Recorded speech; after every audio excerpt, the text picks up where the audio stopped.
Okay. Hey, John. Thanks for coming on the podcast today. Thank you, Shane. I appreciate the invitation and really happy to be here.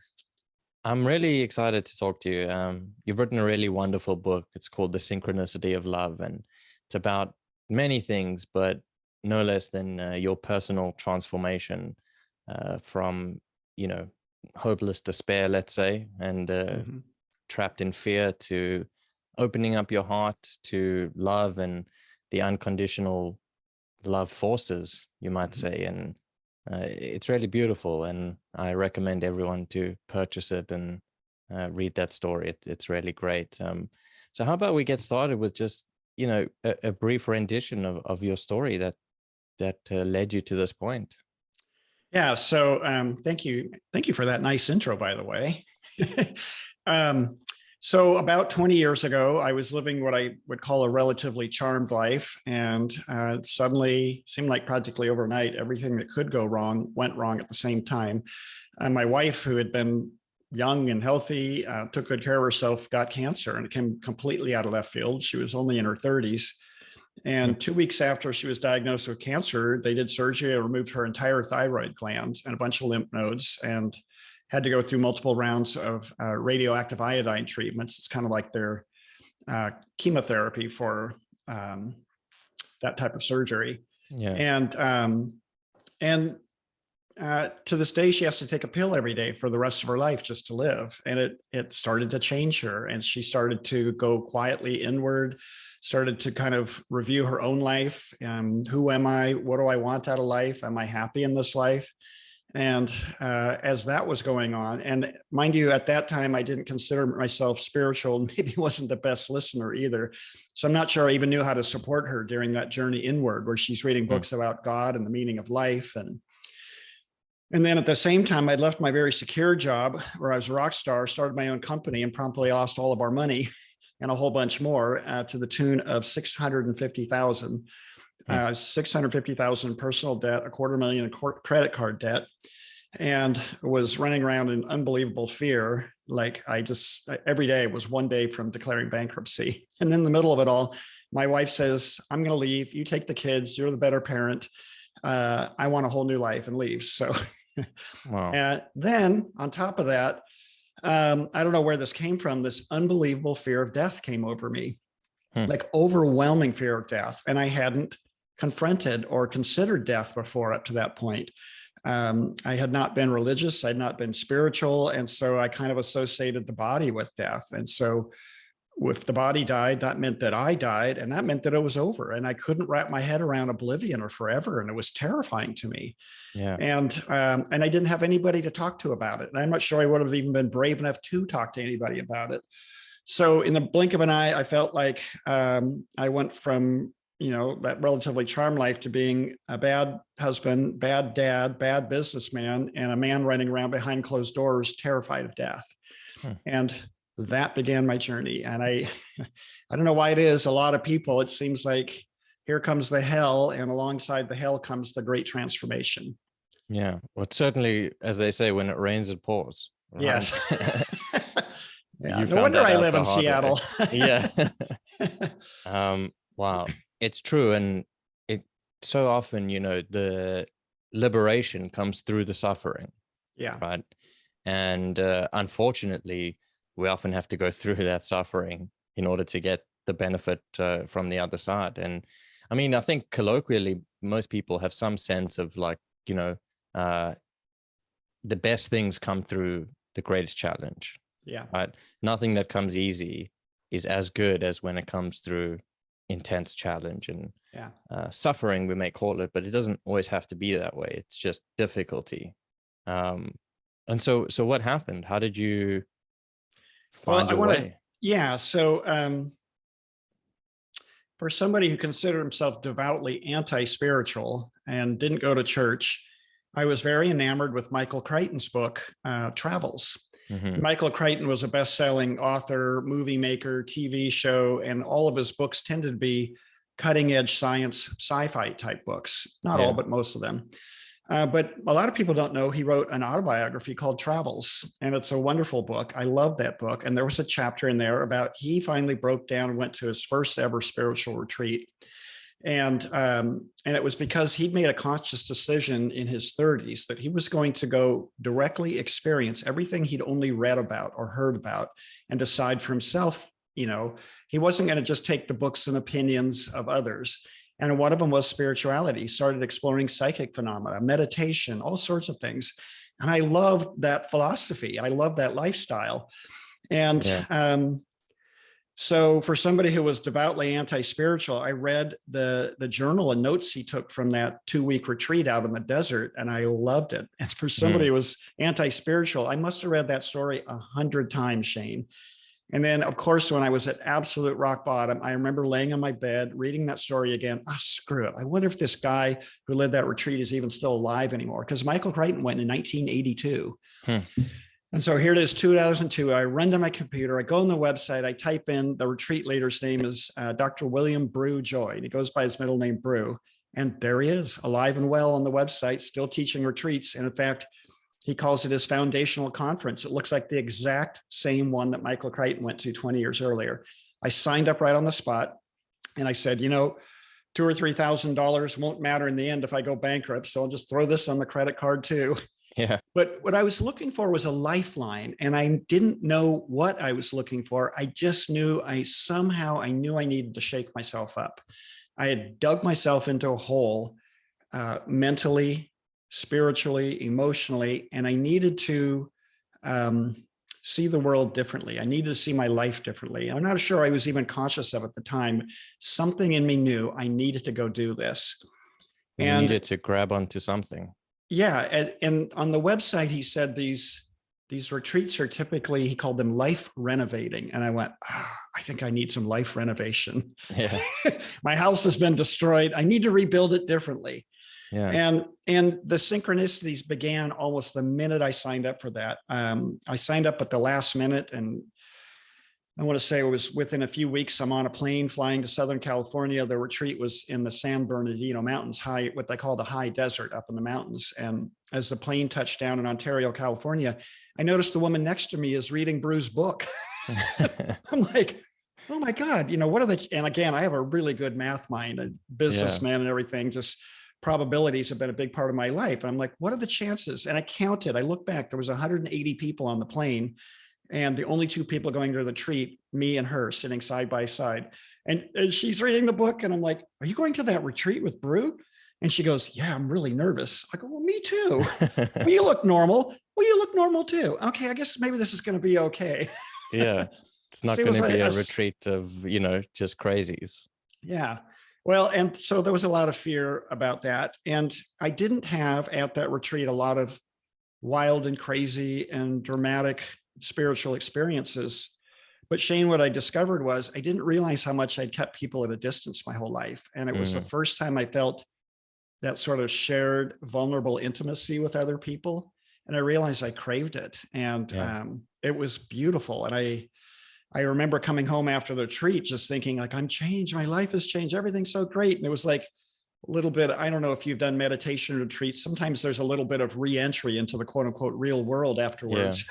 Yeah. So I still had my business that was hanging by a thread. I still had, custody of my kids. And so, nobody warned me about re-entry. You kind of move from this phase of like euphoria from the retreat back into the real world. And you're like, how do I not go back to exactly the same thing?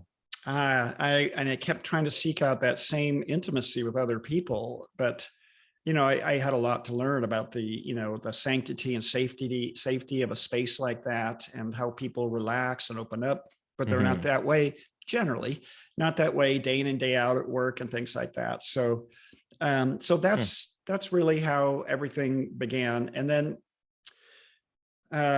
before you carry on, what's amazing to me is, and I think we'll talk a lot about synchronicity here, is that in that time, right, of your dark hour, when you were at rock bottom, as you say, something drew you to that book, right? And more than that, you read the story and you couldn't stop reading it, right? And it was just this cascade of events that was just remarkably exactly what you needed, right? And Exactly. as you say, with a probability-based mind, you're like, what are the chances? Or you might have said, as many people do, it was just chance, right? It's just an accident that this happened the way it Yeah. did. But the sort of more you open up to the possibility of it not being chance and that it's actually uh, meant to be in some sense, right? That's Mhm. what the synchronicity is it's an event that's connected um, beyond our comprehension, perhaps, is Right. one way of thinking about it, but connected nonetheless, not random. And so it's just fascinating. It's always fascinating to me, like why we're so interested in the things that we're interested in and what grabs our attention at the right time. And how come you can read a book today and you're like, yeah, it was fine. And you put it back on the shelf. And then like 5 years later, you're like, I think I should read that book again. Something's just calling me to read it, and all of a sudden you have this big revelation, or something just grabs you in and says, this is what you need right now, this is that piece of wisdom that you've Yeah. been looking for. And you know, it's really hard to make sense of that unless you are willing to, in some regard, have faith that this is the right thing for you to do. Yeah. No, you nailed it. I've had that book experience like you described so many times. I can't tell how many times I've ordered a book from Amazon and it arrives and I look at it and go, I don't know why I ordered it. It doesn't look that interesting. And it sits on the shelf, like you said, for 6 months or 5 years. And then I pull it down. It's like, oh my God, this is the best book ever. Yeah. And yeah, that's exactly right. Um, yeah. And, desire is a really funny thing. You could do 10-hour podcasts on just desire, Yeah. and because there's so many types of desire. But I think that sort of digging down deep and what is it that's calling you is so important to pay attention to. But sometimes for some people, I think it's hard to sift my desire, my deepest desire, from maybe desires I picked up from my culture, my Mm. community, my church, my family, my upbringing, my school, my parents. And so trying to weed out other people's desires and how they might impact me, and getting close to my core desire. Because I preach desire all the time to people. It's kind of a cliche thing, follow your bliss. But Joseph Campbell followed his bliss for, I think, 5 years during the Great Depression. Hmm. And I think if I remember, well, anyway, he barely got by, like no income at all, but devoured every book he could find on the planet on mythology. And a lot of people probably thought he was crazy, like, hanging on by a thread during the Great Depression. He spends 5 years reading books on mythology, and but later becomes one of, if not the leading experts in the field of mythology, and a really respected professor at Sarah Lawrence University. Yeah. So yeah, and you might have seen the graduation, I forget what they call it, commencement speech that Steve Jobs did at Stanford. And Hmm. he talked about how his parents, he was adopted. His parents didn't have a lot of money and they sent him to a private school. And he realized if he stayed there for 4 years, his parents were going to be bankrupt. And so he dropped out after 6 months, but he hung around and he said, I started taking auditing classes. I wasn't going to get any credit, but I started taking the classes I want to take instead of the classes I had to take. Yeah. And the class that he took on calligraphy, which he just loved, later turned out to be the very thing that put the Apple Macintosh, front and center. The first computer to offer lots of different fonts. Yeah. So yeah, and coming back to tying in synchronicity, and like when you're really in kind of the pit of hell, sometimes when you're doing that one thing that really calls you, you don't realize how it's going to play out later in life. Sometimes you don't realize you're in the pit of hell, how wonderfully transformative it is. And it's sometimes only in retrospect that you can look back and go, oh my God, everything was perfect. Yeah. It's exactly how it was supposed to be. Yeah. And Yeah. it's hard, if not impossible, to see it at the time, right? Especially if you're consumed with the Yeah. pain that you're Yeah. going through and the challenge.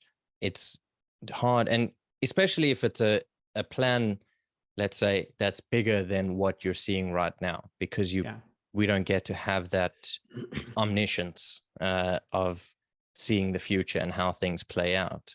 But I think that that's where a level of faith comes in, right? Especially once you're open to these kinds of this way of thinking and being, is that you don't have to know, but you just have to trust that this is right? Even if it sucks, right? You just don't know. And it does suck, right? Like there's no getting out of that, right? It's like there's a reason they call it like hell and the darkness and the dark night of the soul, whatever you want to call it, is because it sucks so much. But often people look back on those things and say that was the best thing that ever happened to me, you know? Yeah. And what happened to me 20 years ago was the best thing that ever happened to me. Yeah. But you wouldn't have thought so at the time. Oh, absolutely not. And I think the scary thing is when you're in things like this, at least for me, if you're kind of a control freak like me, you don't know how they're going to play out. Yeah. You know, and so I could just as easily have gone bankrupt and had to, you know, move somewhere, some low rent place, you know, I don't know, figure out how to start all over bankrupt, uproot my kids, put them in a new school district, you know, and maybe that would have turned out to be the best thing that ever happened to me too. As it turned out, that didn't happen. But yeah, I think trust becomes a big part of the journey. And I think it's one way to surf the waves or the lack of waves when you're in that dark night. If you can just have the faith, like, I don't know how this is all going to play out, but I do have faith that it's going to be for my best and highest evolution. Yeah. And that's really not a message that we experience in our culture, except in religious and sometimes spiritual circles. And in the Western culture, that's near non-existent, right? And it's such a shame. And I mean, I've been through that myself, right? And I contend regularly with myself about faith in terms of just like you kind of, your rational reasoning mind goes, yeah, but that's silly, you know? Like that's silly. Like you need to plan stuff. You need to know, you need to have facts, you need to, or probability at least, to be like, how do I give myself the best chance of this working out? And then the opposite approach of being like, it'll all be fine, is really hard to contend with. But you actually can integrate those two things, right? You can work with your reason and your rationality and still do whatever you think is best, and try your hardest and do the work and do whatever is needed, but still have it in the background that this is for my highest good, let's say. Yeah, I agree with you. And I think you just nailed my bipolar reality, Shane. So yeah, the flitting back and forth between, I call it the curmudgeonly know-it-all, who's very rooted in logic and facts. Yeah. And the part of me that's very open and expansive, and they can be integrated. They each have their own role, but it can be a struggle. There's a spiritual teacher I love named Tom Kenyon, who's a sound healer and world renowned. And, you know, when he does this work, hundreds of people show up. But he's got a brilliant intellect too, and has done a lot of interesting brain research around the effects of sound on the brain. I think he founded acoustic brain research. And, but I love him because he said many times, you know, that guy is cracked wide open. But at the same time, he goes, yeah, man, I spend my many hours marooned on the island of logic, as he puts it. It's like, I'm with you, brother. Yeah. Yeah. It's true. We get stuck there, right? Yeah. And the faith doesn't come from the mind. Right.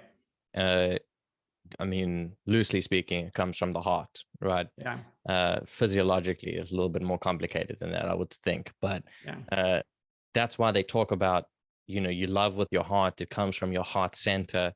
It's a heart-based approach. I think the message, and I think actually people rarely feel it in their chesty region, which is very interesting.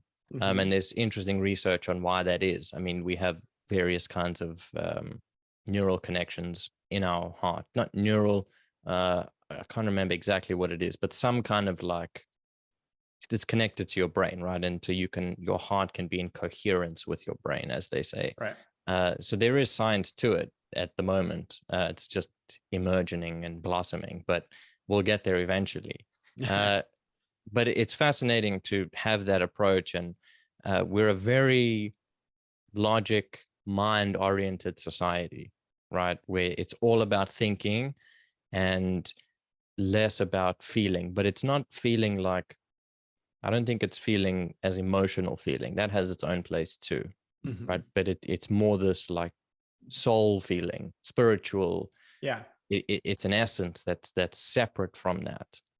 Is that your experience of it as well? Yeah, I think you described it really beautifully. I like to just call it separate from the emotions. It's a subtle sensitivity. It's sort of like intuition is different from feeling, and yet they're kind of the same, and yet they're kind of different. Yeah. So, an emotion might be anger or grief. But when you're in anger or grief, I don't think you can access, at least most people I know, myself included, it's hard to access that subtle sensitivity that feels like intuition. It feels like, you put it, essence. And so, language Because it's is, overwhelming, right?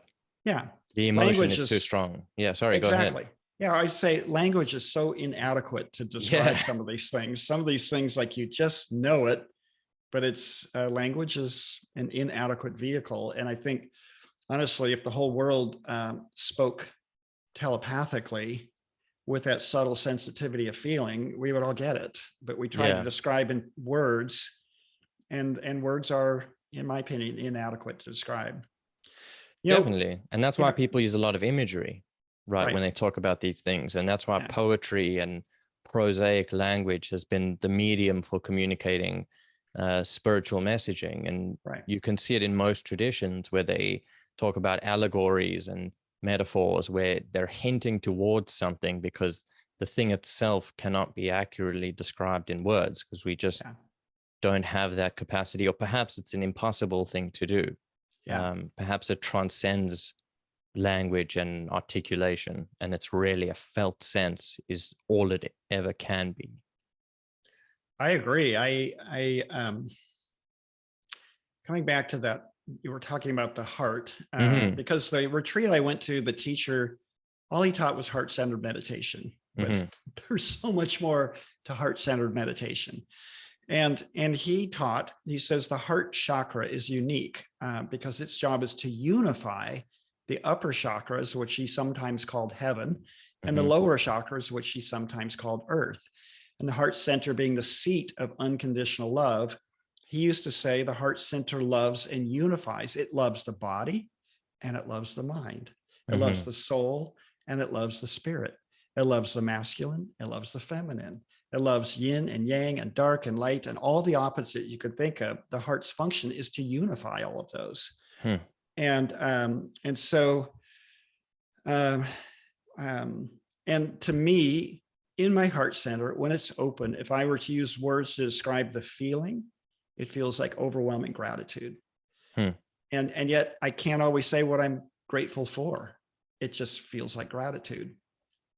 It's interesting because that feeling is something that's uh, many people experience, but describe it in different ways, Yeah. right? And Yeah. again, it's this insufficiency of language. Yeah. For me, it's a feeling of connectedness, Yeah. right? It's just that feeling of everything is, as you say, unified, which I think is actually a beautiful word to use, because Mm-hmm. I've never thought about it in that sense, in terms of unification of opposites, right? It's Mm-hmm. quite Jungian actually, which is cool. Right. He spoke a lot about synchronicity too, just Yeah. incidentally. Yeah. But it's like, yeah, it's that gratitude, and you're not exactly grateful for anything, but maybe you're grateful for everything, right, at the same time. And it's not specific, but it's also general and all encompassing. Yeah. And or it's connected, and it's not connected to anything in particular, but everything as a whole, Yeah. right? And it's really something else. And uh heart-centered meditation, that's one of my favorites to do personally. And Yeah. it also, for me, I use it also in terms of compassion training, right? Like I'm Yes. working on developing a compassionate mind and a much more compassionate self and approach to the world. And the way to do that, for me at least, is through the heart. Yeah. Now, technically speaking, I don't know if that's exactly what's happening, but No, I think imagistically, yeah, you know? yeah, if I were to highlight two things that have come about as I've taken this journey into the heart, one would be compassion. Yeah. And it continues to this day. It's almost like some part of me is not allowed to get mad at Donald Trump anymore. Yeah. And if I get a little too one-sided about something, here comes the dream through the heart. And, in my book, I had 2 or 3 chapters about dreams. Mm-hmm. And sometimes when I say dreams, sometimes it's visions that come to me when I'm in heart-centered meditation. And it wants to show me everybody deserves compassion. John, you deserve compassion. And I probably had a tendency to look to people above me, people in power, as not worthy of compassion, or at least I never considered it. And Yeah. dream after dream would come through. I had dreams that were so real. It's like Barack Obama and I were best friends. Dreams with Donald Trump, dreams with a couple of spiritual teachers. I had one dream that was so real with the Dalai Lama, I couldn't even believe it. And I remember the Dalai Lama came and took off his robes and his glasses, and he was just this tiny little Asian man. It was so real. And Dalai Lama is a beautiful living example of compassion. Yeah. And so part of the journey into the heart center has been compassion. And, I think it's hard to put into words, the tendency to want to be of service in the world. It took me a long time to just realize that just holding another person in love and compassion is a service. Mm-hmm. Not everybody needs food, clothing, shelter. A lot of people do, but just holding people in compassion is a form of service. And it's really empowering to the other person. Instead of trying to fix them, change them, save them, rescue them, tell them that, solve all their problems, just holding them in a space of unconditional love and compassion. It's miraculous how people will, solve their own problems that way. Yeah. And so it's something I'm still learning, Shane, but it's been a beautiful thing that's grown in me over the last 20 years. Yeah. And it's one of the foundations of psychotherapy, right? Yeah. Is this ability to listen with unconditional positive regard and compassion.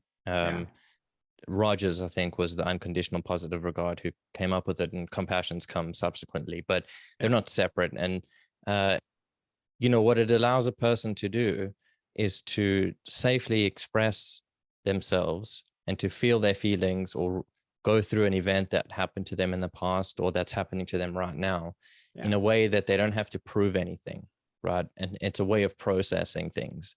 And you, as a therapist, you reflect back to them what they're feeling. So that sort of communicates that you understand and that you're in it with them, right? I mean, it's not your experience, but you're there with them and for them, and that it's safe to do so.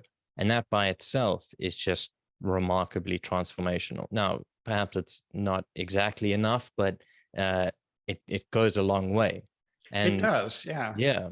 And the compassion piece, what's interesting, so there's this field of therapy called compassion focused therapy, which I'm fascinated with. And it's very much about this and developing compassion, because particularly self-compassion, because most people are quite good at giving compassion to others, but are not good at being compassionate towards themselves. Yeah. Which is really interesting. But basically, there's like 3 types of compassion. There's compassion for others, from others, and for yourself. Right. And people have different levels of strength in each of those regions, but really self-compassion is the main one that people struggle with, because we're so often caught up in criticizing ourselves and judging ourselves and demanding things. And that part of us that says it's not good enough, or you need to do better, or this was not enough, and it never is, right? And it's like that doesn't even really help in the long run, right? And we don't even give ourselves the space to feel our own feelings a lot of the time, because we're too busy criticizing ourselves for either the things we've done or haven't done, or worried about what's going to happen or not going to happen. And it's just a mental chaos, right? Two things I'd like to comment about that. In Michael Crichton's story of him going to the retreat, Oh, but halfway through the teacher said, now go out to the desert, find a tree or bush that you feel comfortable with, sit down, and I want you to meditate on self-love. Mm-hmm. Michael Crichton wandered around for hours, and every time he sat down, he couldn't do it. He goes, it wasn't too hard to give love to other people. I literally couldn't sit. I goes, it was so hard. I gave up. I just couldn't do it. So yeah, sometimes loving other people is not so difficult, but loving ourselves, compassion for ourselves. But there's some really interesting research being done with MDMA, the drug ecstasy.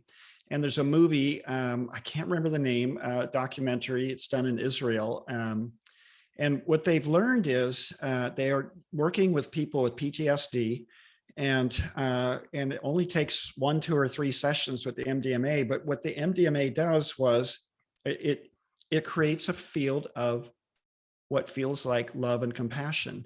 And when they're in that love and compassion, those horrific memories bubble up, and the mind is able to recontextualize them. In other words, see the experience differently.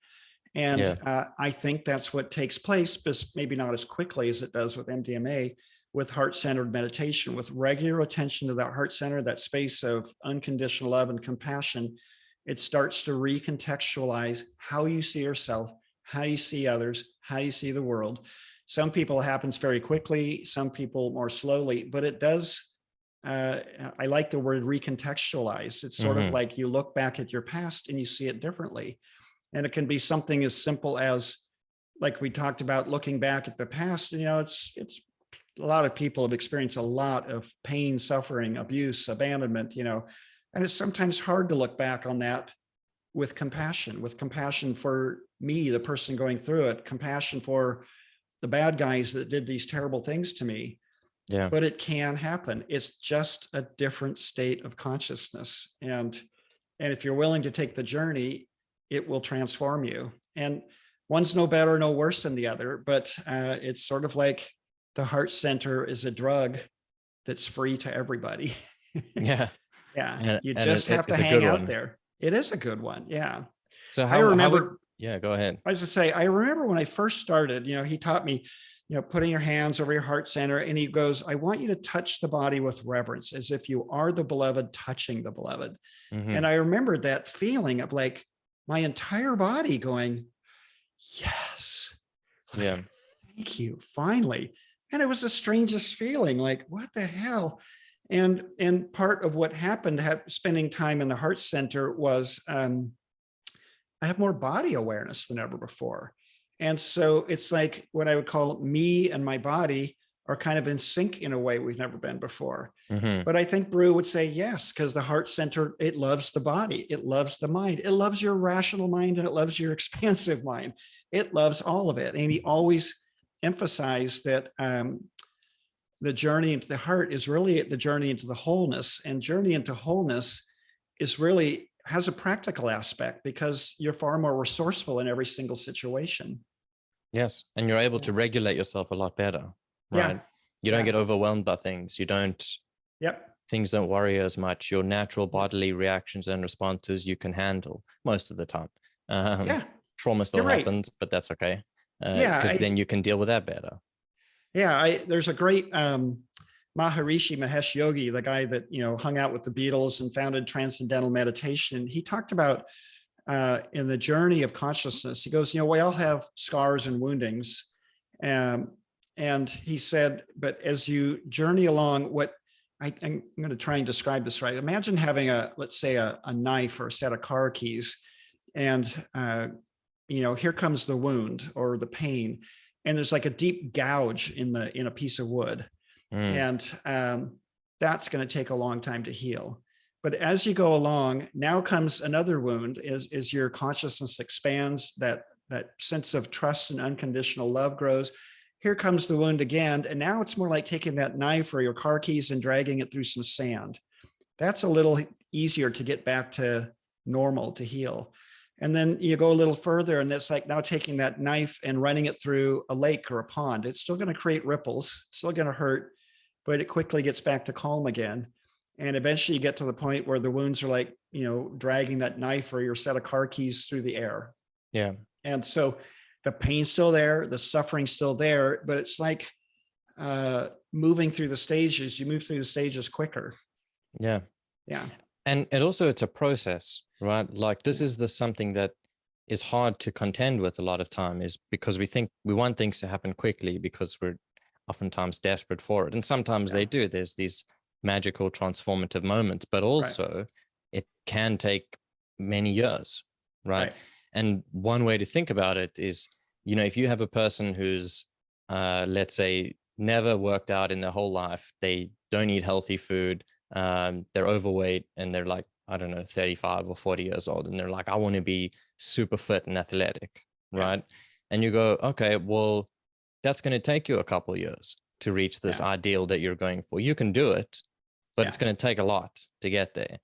And similarly with this kind of a practice, I think it's best to think about it in those terms. Like, this is a long-term commitment that I'm making to achieve something in the end. Now, you'll see results along the way, right? And you'll have these experiences along the way, but to expect, you know, after 1 or 10, 20 meditations to suddenly be enlightened or whatever, perfectly at peace, it's like you're setting yourself up for disappointment, right?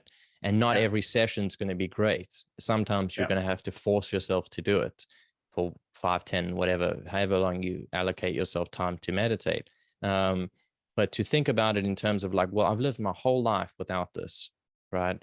I'm actually retraining my brain and my body in a way that takes hundreds or thousands of repetitions to actually become a default setting. Just like it would be to recondition your entire body to become athletic from a non-athletic existence. It takes time, and that's hard to accept, but it's something that, you know, is worth pursuing. I totally agree with what you're saying. And if there was 2 things I wish I would have been told at the very beginning of the journey 20 years ago, one was, John, you might change, but the habits in your brain haven't changed yet. And so I literally feel sometimes like my brain is always playing catch up to me. And that sounds kind of silly, but that's how I feel all the time. I've changed, but my habits haven't changed yet. And that does take willpower and consistency. And so I sometimes feel like my body and my brain are playing catch up to me, whatever that is. The second part, I have very much a mind that's got a, you know, here's the task, complete the task. Yes. Here's the task, complete the task. Yes. But in my experience, there's no end to this journey. There are plateaus, there are dark nights, there's great illuminations. There's a sense of feeling like you've arrived, and then that sense goes away. And so I, you know, not saying that the individual who realizes enlightenment hasn't found the end of the road. But I think for most of us, most of the time, the journey never ends. And, you know, if you look at it in the big picture, you know, if it's true, we really are immortal, and who knows how many lifetimes we've had before this lifetime, there is no end. And that's been a hard one for me to adjust to. Like, have I arrived yet? Have I made it yet? You know, because when you arrive and you settle in, let's just say, to a new life view, a new God view, a new state of consciousness that's kind of anchored, it becomes the new normal. You settle in, it's cool. And then after a while, there's this sort of compulsion, like, I don't think this is the end, you know? And I love, you know, Adyashante's written some really nice books on enlightenment. And he described many times, like, I'm here, I've arrived. No, I don't think my understanding's complete yet. And then, you know, years go by. Okay, now, boy, I've got it now. No, I don't think that's it yet, you know? So, but that's a natural thing, right? Because our brains are wired that way, to go after activities and achieve something. And that's when we get rewarded. A goal is exactly the word I was looking for. And we're wired to do that because that's how we made it this far and survived. And it's like developed unbelievable civilizations, right, that we live in. I mean, our ability to do that is partly why we're even able to have this conversation. And so that's not going away, right? And the feeling of it's not quite enough, or I want more, I don't know that that ever really goes away, but that's Yeah. okay, right? Like you're saying, is it's like, well, if you know this, and the earlier on that you figure it out, the less suffering you'll go through trying to wrestle with it. But if you Yeah. can really accept the fact that there is no end, and Yeah. that you'll constantly be pushing for more and more, that's okay, because then at least you can accept and revere each point in the journey, Yeah. right? As opposed to being like, it's not enough. I don't care what it is now, because it needs to be more. It needs to be better. I need to be Yeah. better. I need to know more, be more, do more. It's relatively unhelpful for the in the moment experience, which is all that you have anyway. It's good to, Exactly. yeah, I mean, Yeah. like, go for things, aim high, right? Yeah. And try achieve the greatest that you can imagine, because why not, right? What else Yeah. are you going to do with your life? Yeah. But know that, like, there's always going to be as you move, the end goal moves. And so you're never going to get there. You're just going to reach milestones along the way, and then you die. and then And then you do it again. and then you do it But again. Yeah, it's exactly. another thing that was challenging for me on the journey is I never had a problem with will or willpower or Mm, setting goals or achieving goals or having the energy and the desire to achieve them. But I would say, I want to say one of the realizations on the journey is that as I know myself to be, I'm going to call that me, the personality, my ego. Uh, there's a time and a place for the will. There's a time and place for pushing.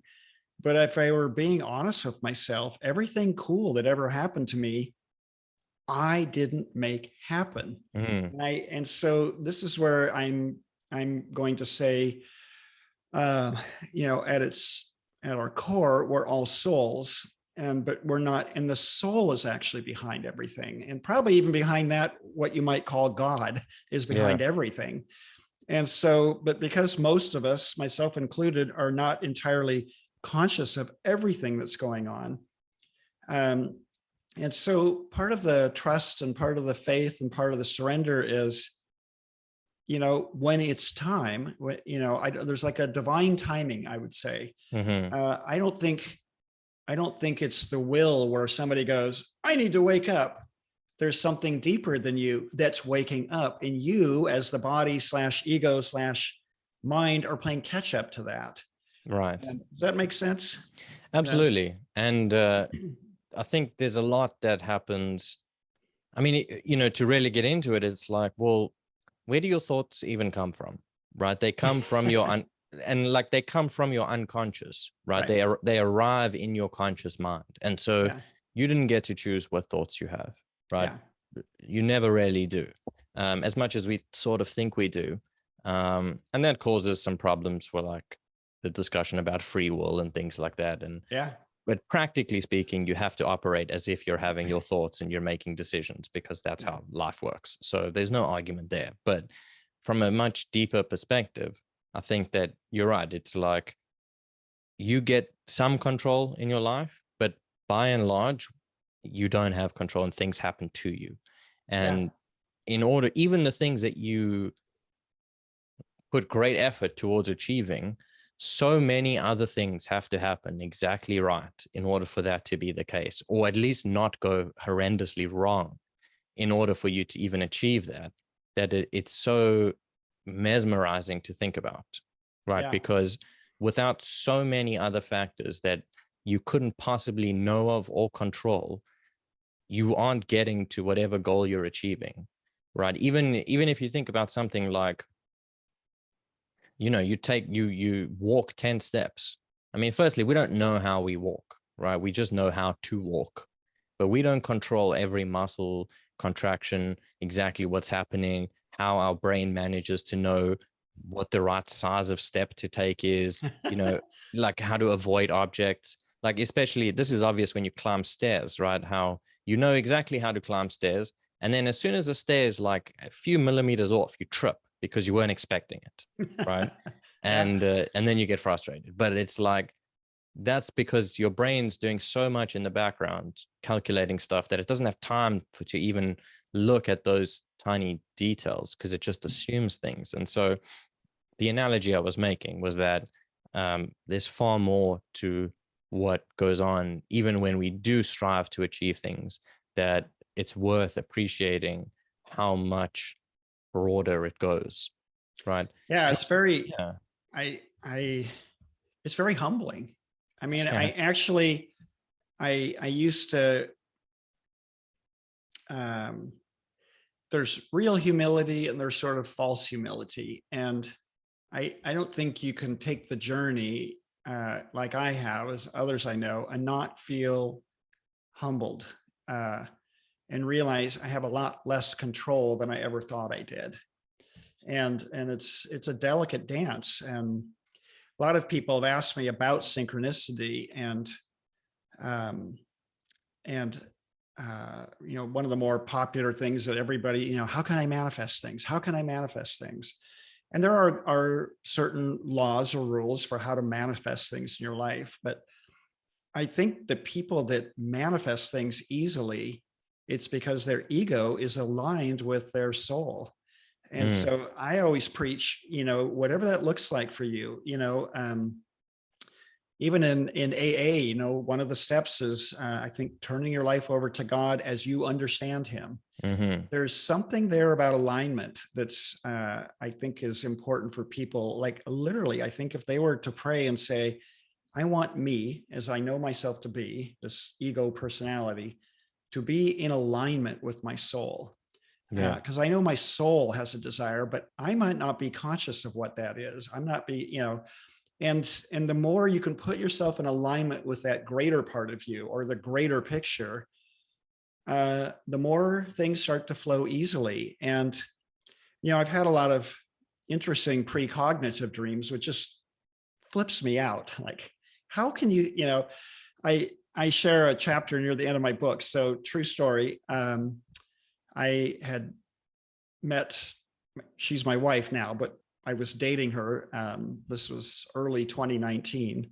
And she said, hey, you should go see my naturopath, and it's true. I hadn't had a full physical or a checkup in like a decade. So I was like, mm, okay, I'll go, yeah, So, and one of the things to do, because I'm a 63-year-old man, is they test men's testosterone level.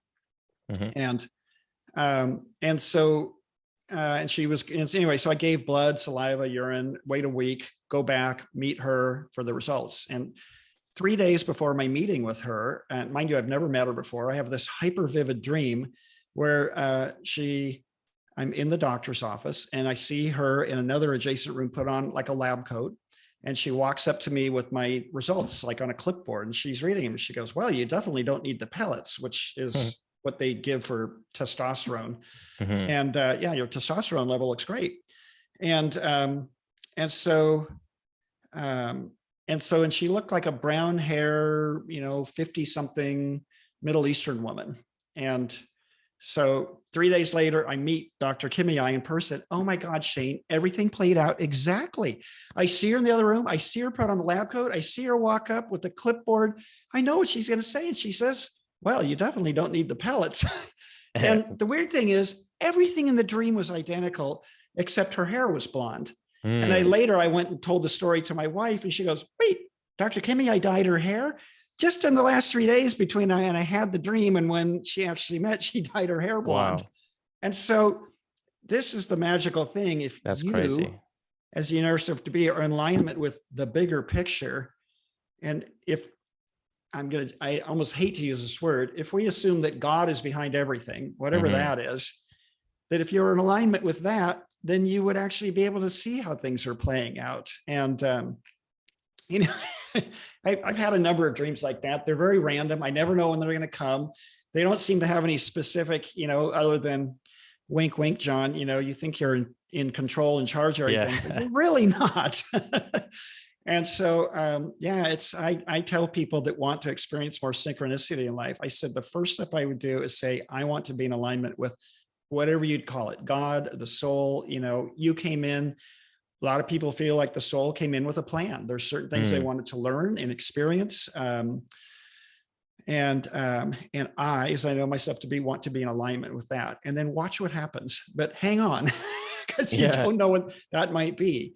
And if you are in alignment with that, it's interesting. I have books appear to me, books that I can't find on Amazon. So sometimes I think I'm supposed to write these books. And one of the most recent ones that appeared to me was a book called Undivided Movement. And that's my conclusion. There's an ego, let's say the me, that wants to do one thing, and a soul maybe that wants to do another. And what would it like to not have any division anymore, where there's just you, and there's no inner conflict anymore? Full alignment. Full alignment. Yeah. Alignment is the word I was looking for. It's like, you want more synchronicity, you need to be in alignment with the greater you. And I don't know what that's going to look like. And you probably don't either, but if you ask for it, hang on.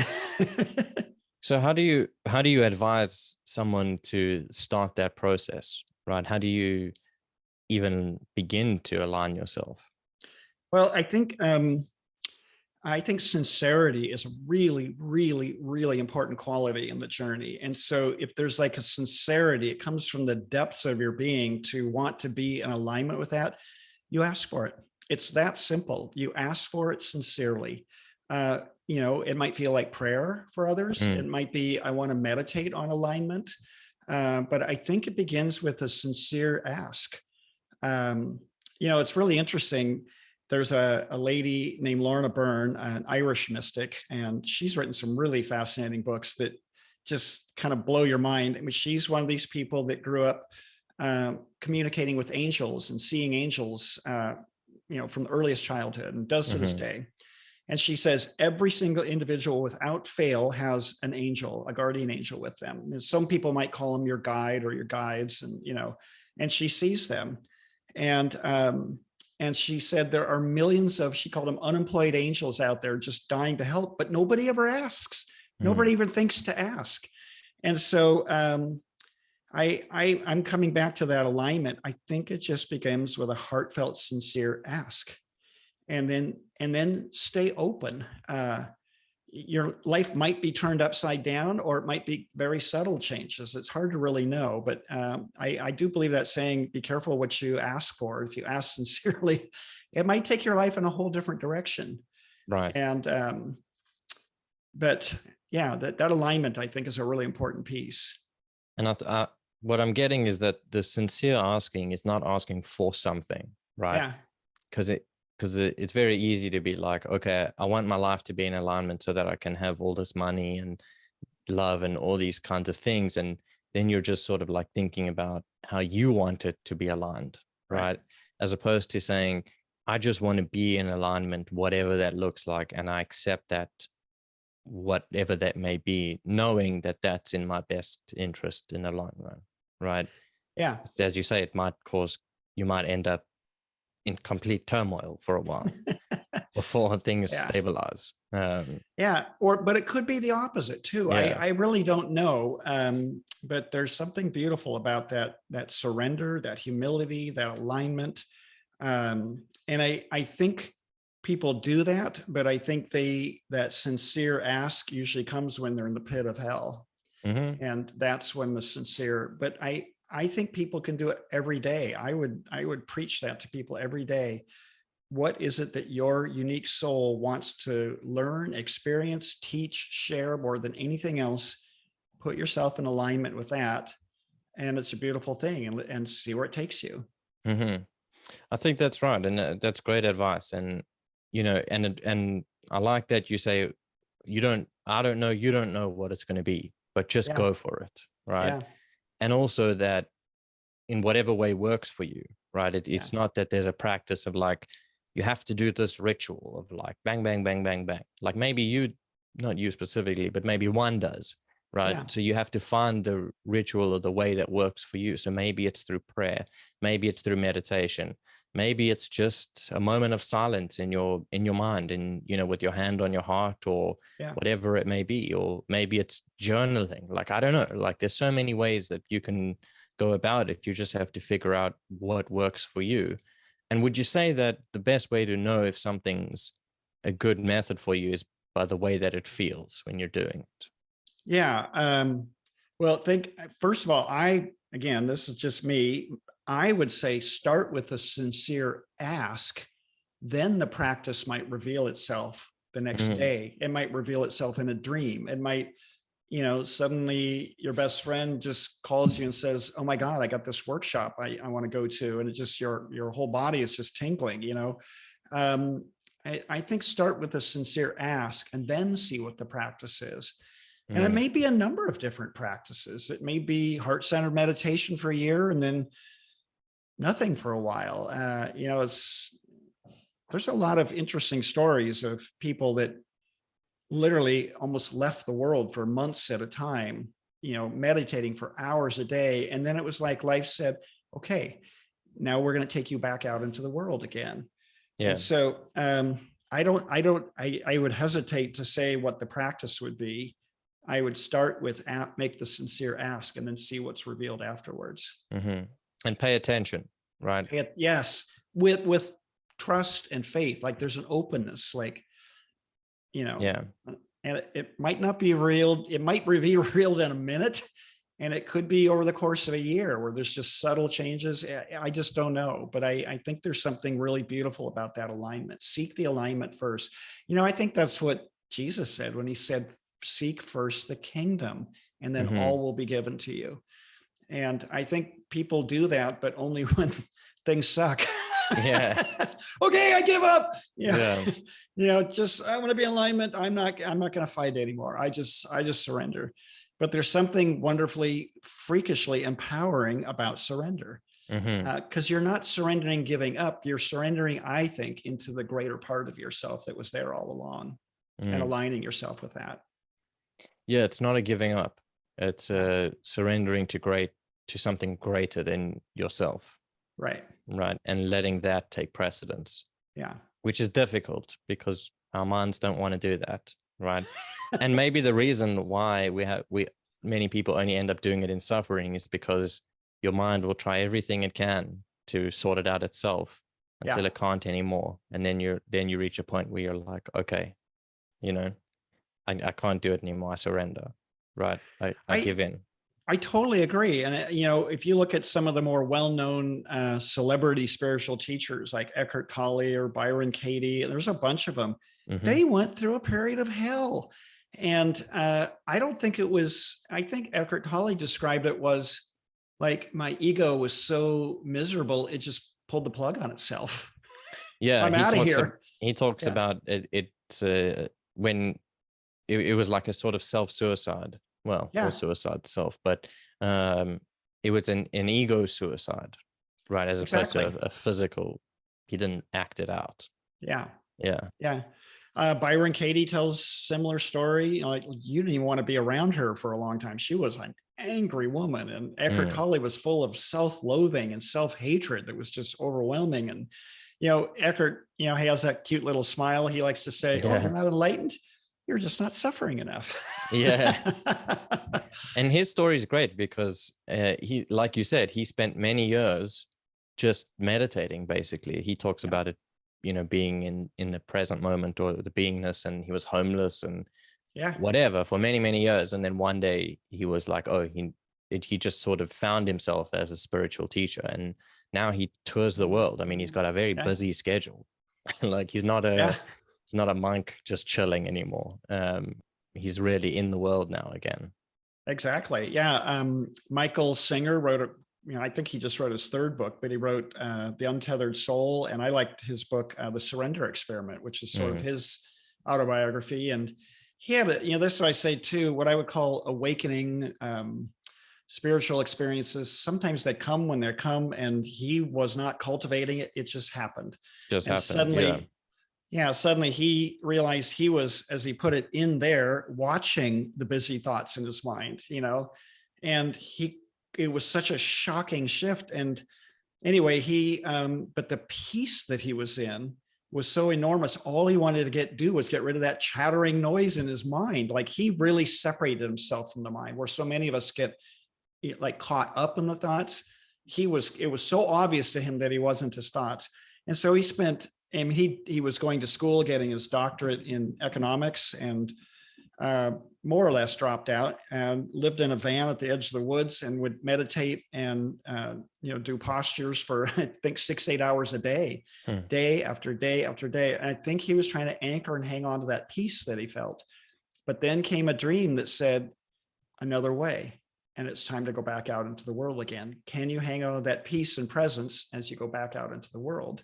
Yeah. And I think that's the story for a lot of people. Something happens. Traditionally, they go to the woods, the cave, the monastery, the ashram.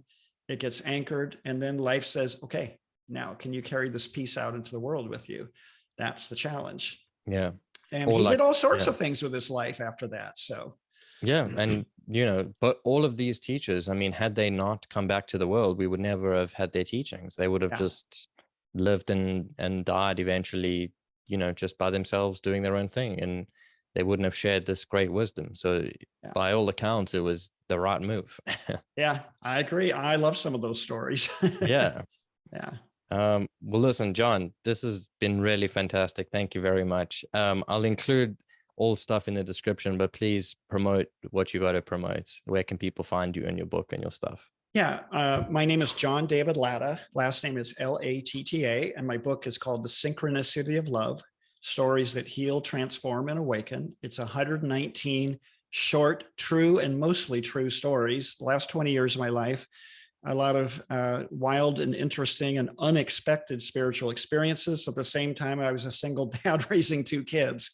And so I really wanted to, show that I went through my own inner journey while living a regular life too. And I call the book The Synchronicity of Love because for me, the more I stay with love and unconditional love and compassion, the heart center, the more life starts to unfold sort of miraculously in coincidental ways that my math mind still can't figure out.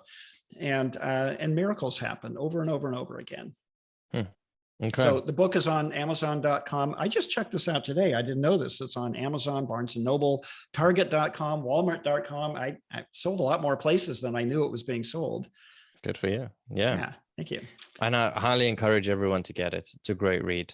And I thank you for being here. And I look forward to doing it again soon. Thank you so much, Shane. I really appreciate the invitation. All right. Take care, John.